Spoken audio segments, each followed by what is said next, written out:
কৃষক, শ্রমিক, ছাত্র যারা মুক্তিযুদ্ধে অনন্য অবদান রেখেছিল তাদেরকে তিনি উদ্বুদ্ধ করেছেন।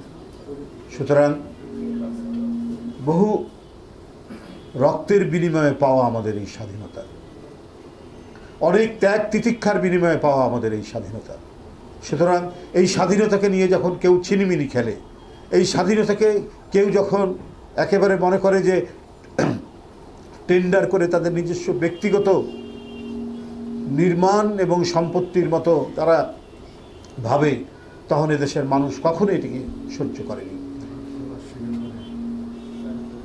বন্ধুরা আমার, সারা জাতি যে যুদ্ধ চাপিয়ে পড়েছে, আমি আগেই বলেছি, ছাত্র, তরুণ, যুবক, কৃষক, শ্রমিক, পেশাজীবী সবাই ঝাঁপিয়ে পড়েছে। অথচ কোনো একটি রাজনৈতিক দল যারা 5ই আগস্টে দেশ ছেড়ে যারা চলে গিয়েছে, তারা এটিকে তাদের ব্যক্তিগত সম্পত্তিতে পরিণত করেছে। বিভিন্ন স্বাধীনতাকামী রাজনৈতিক দল দীর্ঘদিনের স্বাধীনতা সংগ্রামের যে ফলশ্রুতি মুক্তিযুদ্ধ, যেখানে দল মত নির্বিশেষে প্রত্যেকের অংশগ্রহণ, সেটিকে তারা টলারেট করেনি। একটি একদলীয় কর্তৃত্ববাদী শাসনের মধ্যে দিয়ে তারা স্বাধীনতার অব্যবহিত পর থেকেই শুরু করেছে লুটপাট, গম চুরি, চাল চুরি। সেই সময়ে ছিল লাইসেন্স পারমিটের অবাধ আত্মসাতের এক ভয়ঙ্কর দুঃশাসন, শেখ মুজিবের দুঃশাসন। চোরাচালানি, চোরাকারবারি এবং লাইসেন্স পারমিট আওয়ামী লীগের লোকজনদের রমরমা পরিস্থিতি। গোটা জাতি না খেতে পেয়ে, দুর্ভিক্ষে, দুর্দশায়, মৃত্যুর মুখে পতিত হয়েছে। তাদের দিকে কোনো ভ্রুক্ষেপই করেনি। ভ্রুক্ষেপহীন আওয়ামী সরকার সেদিন সোনার মুকুট মাথায় দিয়ে তাদের সন্তানদের বিয়ে দিয়েছে। সারা জাতির রক্তাক্ত যে অর্জন, অগণিত শহীদের যে আত্মত্যাগ, সেই আত্মত্যাগের প্রতি অপমানিত করে তারা বাংলাদেশকে তাদের কবজায় নিয়ে তারা যে জমিদারি শাসন তৈরি করেছিল, এর ভিতরে ভিতরে মানুষ ক্ষুব্ধ হয়ে উঠেছিল। এরপর তাদের অভ্যন্তরীণ নানা ষড়যন্ত্র চক্রান্তের পরে বহুদলীয় গণতন্ত্রের স্বাধীনতা, বহুদলীয় গণতন্ত্রের চেতনা এবং স্বাধীনতা সার্বভৌমত্ব সুরক্ষার অঙ্গীকার নিয়ে 7ই নভেম্বর এক ঐতিহাসিক বিপ্লবের মধ্যে দিয়ে জিয়াউর রহমান রাষ্ট্র ক্ষমতা আসীন হলেন। এরপর ইতিহাস আপনারা সকলেই জানেন, আমার নতুন করে বলার কিছু না। বহুদলীয় গণতন্ত্রের পথ চলা, বহু সংবাদপত্রের মুক্তভাবে তাদের মতামত প্রকাশ করার সময় হচ্ছে জিয়াউর রহমানের সময়। উন্নয়ন, উৎপাদন এবং মানুষকে কর্মে প্রবৃত্ত করা এবং মানুষের কর্মসংস্থানের সময় হচ্ছে শহীদ রাষ্ট্রপতি জিয়াউর রহমানের সময়। আইনের শাসন প্রতিষ্ঠার সময় হচ্ছে শহীদ রাষ্ট্রপতি জিয়াউর রহমানের সময়। আমি প্রায় বলি, এবং সেই সময় একটা কথা প্রচলিত ছিল যে মানুষ সেই সময় ঘরের দরজা খুলে ঘুমাতে পারত। আইন শৃঙ্খলার পরিণতি এমন একটি উন্নততর অবস্থার মধ্যে চলে গিয়েছে। বন্ধুরা, আজও যেমন ঠিক তখনও একই অবস্থা ছিল। চক্রান্তকারীরা, যাদেরকে বিদেশ থেকে মদত দেওয়া হয়, সেই পরাজিত শক্তি নানাভাবে নানা কায়দায় চক্রান্ত করতে করতে দেশের একজন শ্রেষ্ঠ সন্তান, দেশের একজন শ্রেষ্ঠ দেশপ্রেমিক, মুক্তিযুদ্ধের এক অনন্য মুক্তিযোদ্ধা, সেক্টর কমান্ডার, স্বাধীনতার ঘোষককে হত্যা করা হয়েছে চট্টগ্রাম কালুরঘাটে, চট্টগ্রামে সার্কিট হাউসে। আবার গণতন্ত্র অবরুদ্ধ, আবার গণতন্ত্র হত্যা, আবার তার সহধর্মিনী শহীদ রাষ্ট্রপতি জিয়ার সহধর্মিনী দেশনেত্রী বেগম খালেদা জিয়া গণতন্ত্র পুনরুদ্ধারের 9 বছরের এক অবিসংবাদিত নেতৃত্বের মধ্যে দিয়ে, আন্দোলন সংগ্রামের মধ্যে দিয়ে আবার গণতন্ত্র ফিরে পাওয়া। এই বারবার বিএনপি এবং তার নেতৃত্বে গণতন্ত্র ফিরে পাওয়ার জন্য যে সংগ্রাম, যে ত্যাগ, যে তিতিক্ষা তারা দেখিয়েছেন, এটা ইতিহাসের উজ্জ্বল অধ্যায় হিসেবে আজও মানুষের কাছে প্রতিষ্ঠিত আছে। শেখ হাসিনা আইন দিয়ে, আদালত দিয়ে, জোর করে, হুমকি দিয়ে, রাইফেলের মুখে ইতিহাস বদলাতে চেয়েছেন, কিন্তু মানুষ সেই ইতিহাস শোনেনি, মানুষ সেই ইতিহাসকে গ্রহণ করেনি। ছাত্র জনতা যখন তাদের বয়স বৃদ্ধি পাওয়ার সাথে সাথে, অর্থাৎ ওরা যখন ছোট ছিল, ওরা যখন স্কুল কলেজ ইউনিভার্সিটি যখন পড়ছে, তখন প্রকৃত ইতিহাস জানতে পেরে তারা রাজপথে নেমে এসেছে। মিথ্যাচার দিয়ে দেশের বরেণ্য রাজনীতিবিদ মুক্তিযোদ্ধাদেরকে অপমানিত করে শেখ হাসিনা তার সাধের রাজত্ব কায়েম করার চেষ্টা করেছিলেন, কিন্তু সেটি অবশেষে সফল করতে পারে। বাংলাদেশ এমন একটি দেশ যে দেশে স্বৈরাচার আসতে পারে কিন্তু স্বৈরাচার টিকে থাকতে পারে না।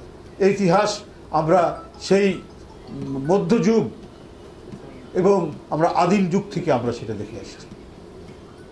যে মাৎসন্যায় বলে একটি কথা, যে অরাজকতার কাল, শেখ হাসিনার যেমন অরাজকতার কাল, এটা ১৫০০ বছর আগেও এই মাৎসন্যায় শব্দটি ছিল, অর্থাৎ বড় বড় মাছ ছোট ছোট মাছকে খেয়ে ফেলত। কিন্তু তারপরেও বিভিন্ন বাংলার বিভিন্ন এলাকার যারা প্রভাবশালী মানুষ তারা একত্রিত হয়ে তারা যখন একটি শক্তিশালী কেন্দ্রীভূত শাসন তারা তৈরি করেছিল গোপালের নেতৃত্বে। তো এইভাবেই তো আমাদের এদেশের ইতিহাস রচিত হয়েছে। সংগ্রাম, আন্দোলন, উৎপীড়নের বিরুদ্ধে প্রতিরোধ করা, সেই ধারাবাহিকতারই আমরা উত্তরাধিকার, আমরা সেটাই আজও বহন করছি। আজ সেই উত্তরাধিকারের আরেকজন নেতা বিএনপির ভারপ্রাপ্ত চেয়ারম্যান তারেক রহমান। শত লাঞ্ছনা, গঞ্জনা, শারীরিক অত্যাচার, তার উপরে যে নির্মমতা দেখানো হয়েছে, সব কিছুকে সে হজম করে, বরণ করে গণতন্ত্রকে পুনরুদ্ধারের জন্য তিনি নেতৃত্ব দিয়েছেন।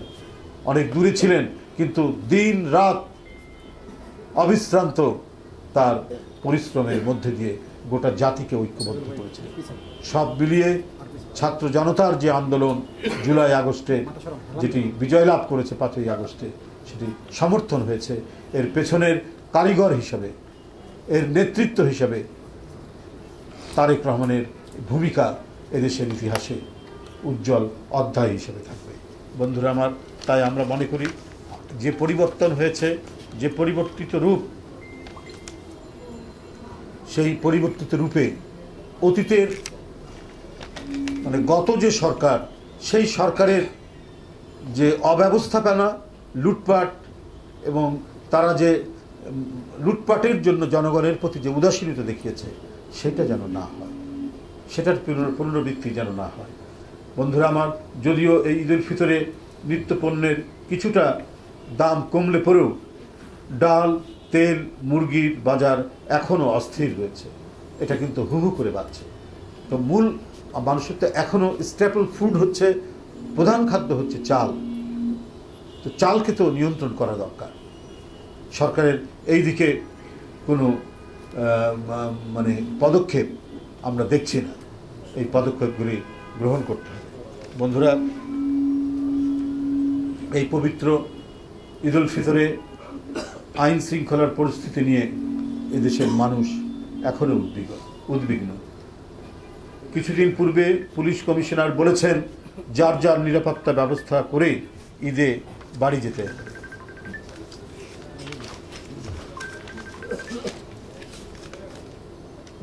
হবে। পুলিশ কমিশনারের বক্তব্যের পর মানুষ আরও আতঙ্কিত হয়ে পড়েছে। চুরি, ডাকাতি, ছিনতাই আরও বেড়ে গেছে। পুলিশ কমিশনার তো ওনার প্রধান দায়িত্ব হচ্ছে কি মানুষের মধ্যে নিরাপত্তা বোধ সঞ্চার করা। তার বক্তব্যে মানুষ যদি আতঙ্কিত হয় তাহলে এটা তো মানে এক ধরনের মানে নৈরাজ্যের শামিল বলে আমরা মনে করি, নৈরাজ্য সৃষ্টির শামিল হবে বলে মনে করি। সেখানে আরও সতর্ক বক্তব্য দিয়ে তার যে ফোর্স, এই শহরের নিরাপত্তার প্রধান কর্মকর্তা হচ্ছেন তিনি, তো তাকে তো মানুষকে আশ্বস্ত করতে হবে, পাড়ায় মহল্লায় নিরাপত্তা বৃদ্ধি করতে হবে, চুরি ছিনতাই বন্ধ করতে হবে। আমাদের যে দেশে আমাদের চোখের সামনে ছিনতাই হয়ে যায়, কারওয়ান বাজার থেকে আসলে সিএনজির মধ্যে বসে থাকা কোনো নারীর গলার সোনার চেন আমি নিজের চোখে দেখেছি ছিনতাই করে নিয়ে যাচ্ছে। কেন যুগের পর যুগ ধরে এই ধরনের ছিনতাইকারীরা রাজত্ব করবে? কেন? এটা তো একটা পুলিশের সমন্বিত পদক্ষেপ নেওয়া দরকার ছিল। না করে যদি বলেন যে আপনারা নিজেরাই নিজেদের নিরাপত্তা করবেন, দিবেন, তাহলে পুলিশ প্রশাসন আছে কেন? পুলিশ কমিশনার তাহলে দায়িত্বটা কি? তাকে তো অতন্দ্রভাবে পাড়ায় মহল্লায় এই ঈদের সময় কেন, সব সময় তাকে মানে অতন্দ্র থাকতে হবে মানুষের নিরাপত্তার জন্য। বন্ধুরা আমার, সড়কের অবস্থাও তো খুব একটা ভালো না, খানাখন্দে আপনার ভরে আছে, সেগুলো যে ইয়ে করবে সঠিকভাবে এটার যে মেরামত করা, সেটা এখনো হয়ে ওঠেনি। তো এটাই তো হচ্ছে নাগরিকদেরকে সুবিধা দেওয়ার, তাদেরকে স্বস্তি দেওয়ার, স্বচ্ছন্দ দেওয়ার দায়িত্ব সরকারের। তো সরকার যদি এই কাজগুলো থেকে যদি দূরে থাকেন এবং কোন সময়ে কোন কাজটি করতে হবে জনগণের উপকারার্থে, সেটা না করতে পারলে জনগণ তো মুখ ফিরিয়ে নেবে। তো এই কাজগুলো একান্ত হওয়া দরকার বন্ধুরা আমার। কারণ এই সরকার তো গণতান্ত্রিক সংগ্রামের আন্দোলনের ফসলের সরকার। যারা গণতান্ত্রিক সংগ্রামে দীর্ঘ 16 বছর অবদান রেখেছে, এই অন্তর্বর্তীকালীন সরকার ডক্টর ইউনূস সাহেবের নেতৃত্বাধীন তাকে সমর্থন করছে, প্রতিনিয়ত তাদেরকে সমর্থন করেছে। আমরা তাদের যে ভালো কাজ, সেই ভালো কাজকে আমরা অভিনন্দিত করেছি। আমরা বলেছি যে অন্যান্য, এই যে এখনই বললাম, অন্যান্য জিনিসপত্রের দাম কিছুটা কমেছে, কিন্তু চালের দাম বৃদ্ধি পেয়েছে, তারপরে মুরগির দাম বৃদ্ধি পেয়েছে।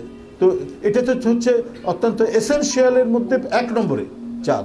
তো এটা তো বড় ধরনের পদক্ষেপ নেওয়া দরকার, কারণ পরাজিত শক্তির দোসরদের হাতে প্রচুর টাকা। এখন হয়তো অনেকে ইঁদুরের গর্তের মধ্যে লুকিয়ে আছে, কিন্তু লুকিয়ে থেকে তো ঘুমিয়ে নেই। তারা সেখান থেকেই নানা ধরনের চক্রান্ত, ষড়যন্ত্র করার চেষ্টা করছে, নানা বিষয়ে তারা করছে।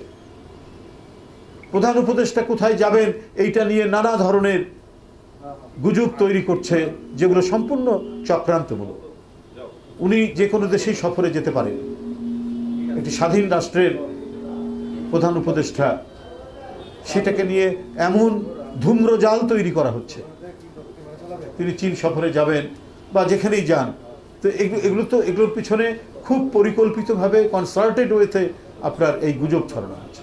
আমরা তো এই বিষয়গুলো এমনি এমনি আপনাদেরকে বলছি না, আমরা এই গুজবের যে পরিসর এবং এর যে ডাইমেনশন, এটা দেখেই আজকে আপনাদের সামনে বলছি, এটা নিশ্চয়ই পরাজিত ফ্যাসিবাদের দোসররা এই কর্মকাণ্ডটি করছে। আপনারা গত শুক্রবারে পুলিশ ক্লাবে আপনার অর্ধশত পুলিশ কর্মকর্তাদের একটি বৈঠক হয়েছে, গণমাধ্যমে এসছে। এই সাহস পায় কি করে? একটা ইফতার পার্টির নাম করে তারা সেখানে গোপন বৈঠক করেছে। কি উদ্দেশ্যে, কেন তারা এটা করছে?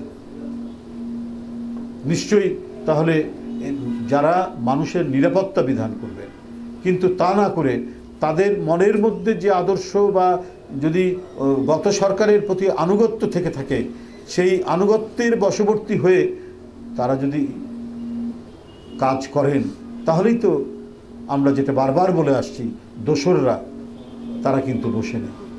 এটা অত্যন্ত অ্যালার্মিং। আমি কি বলে গণমাধ্যমেই পড়েছি, পুলিশ ক্লাবের মধ্যে অর্ধশত গোপন তারা বৈঠক করছেন। কি আলাপ হয়েছে? নিশ্চয়ই যাদের হাতে সমস্ত ধরনের অন্তর্ঘাত, সমস্ত ধরনের সামাজিক বিশৃঙ্খলা, সেটাকে দমন করা, সেটাকে নিয়ন্ত্রণ করা যাদের দায়িত্ব, তারা যদি গোপন কোনো বৈঠকের মধ্যে অংশগ্রহণ করে, এটা তো ভয়াবহ ব্যাপার। এটা অন্তর্বর্তীকালীন সরকার এইসব বিষয়ে কি চোখ রাখছেন? এটা একটা বড় প্রশ্ন সবার কাছে। যাই হোক বন্ধুরা, আমরা আমাদের মহান স্বাধীনতা দিবসের প্রাক্কালে এখন আমি আপনাদের সামনে কর্মসূচি ঘোষণা করছি।